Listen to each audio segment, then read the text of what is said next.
अस्सलाम वालेकुम नाज़रीन, मैं हूं यमन वाजिद। 7H न्यूज़ में आपका खैर मकदम है। पतंग साजी करने वाले इन दिनों शदीद मुश्किलात का सामना कर रहे हैं। ऐसे में चाइना के मांझे ने उनकी ज़िंदगी में मज़ीद मुश्किलात खड़ी कर दी हैं। ऐसे ही एक मामले में मंगलहाट के रहने वाले एक शख्स ने कहा है कि GST ने उनकी ज़िंदगी को बदहाल कर दिया है, तो दूसरी जानिब ये मांझा इस त्यौहार में उनके लिए कोई ख़ास खुशी का पैगाम लेकर नहीं आया।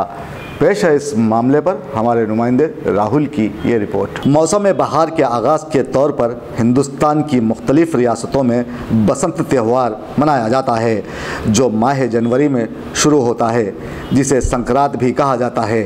रियासत तेलंगाना में भी लोग बसंत या संक्रांत को त्यौहार के तौर पर मनाते हैं, जिसकी बाकायदा तैयारियां भी की जाती हैं। मीठे खाने और गुड़ की रोटियां बनाई जाती हैं और दूसरी जानिब नौजवान बच्चे, बूढ़े और लड़कियां पतंगबाजी में मसरूफ़ हो जाते हैं। पतंगबाजी या फिर पतंगसाजी की सनत इन दिनों बहरान का शिकार है, क्योंकि चाइना के मांझे ने यहाँ अपनी जगह ले ली है, जो तंगूस से बनाया जाता है, जिससे हाथ कटने का खदशा ज़्यादा होता है। ऐसा भी देखा गया है कि इस मांझे ने कई नौजवानों के गले भी काट दिए हैं। ऐसे में मुकामी अफराद जो कि मांझा बनाते हैं, उनका मांझा ख़रीदने वाला अब कोई नहीं रहा।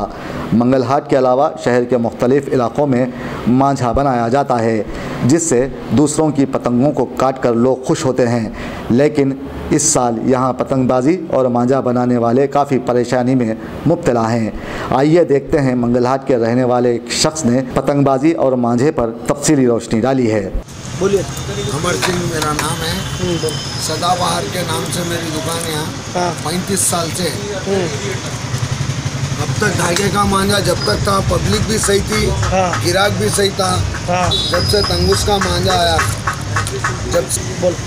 तंगूस का मांझा आया, जब से पक्षियाँ भी मर जा रहे और इंसानों को भी नुकसान हो रहा, गले कट जा रहे, छोटे बच्चों का स्पार्ट डेट हो जा रहा। और ये मांझा आने से हमारे जो धागे का मांझा बना के बेचने वाले 1-1.5 लाख लोग बेरोजगार हो गए, उससे उनका काम नहीं चल रहा।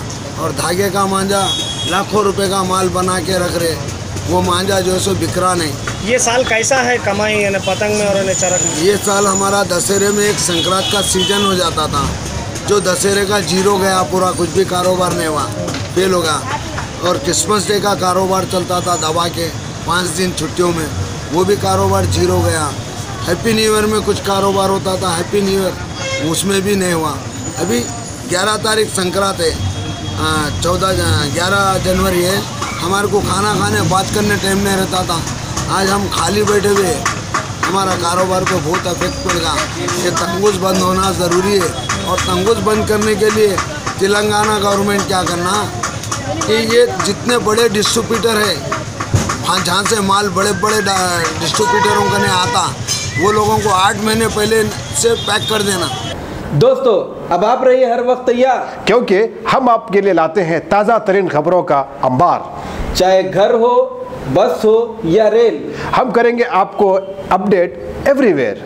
तो लाइक कीजिए, शेयर कीजिए और सब्सक्राइब करना ना भूलें। 7H न्यूज़, आपकी आवाज़।